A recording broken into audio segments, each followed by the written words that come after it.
Libo-libo ang mga fans ang dumalo sa ginanap na HH World Tour sa Philippine Arena nitong Sabado ng South Korean singer at actress na si IU. Silipin natin ang detalye sa report ni Gianna Llanes.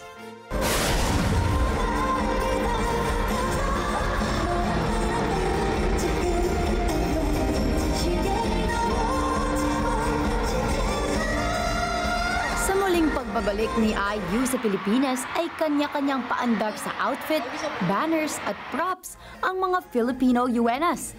Dagdag pa nila ay nais nilang sulitin ang matagal na paghihintay at hirap na kanilang pinagdaanan para makakuha ng tiket sa concert.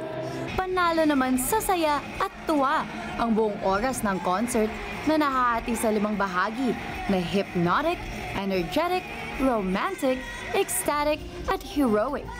Nasurpresa rin ang lahat matapos niyang kantahin ang Filipino song na Pasilyo ng Sunkissed Lola. Bukod rito ay kapansin-pansin rin ang 6 sa iconic outfit niya habang game na game ang lahat na makising along sa kanyang mga kanta. Pinapili rin ni IU ang kanyang mga fans sa huling bahagi ng concert na mamili sa kanyang 5 huling encore songs. Ilan sa mga isinigaw ng mga fans ay ang mga kantang Someday, Give You My Heart, My Sea, Lilac, Strawberry Moon at Palette.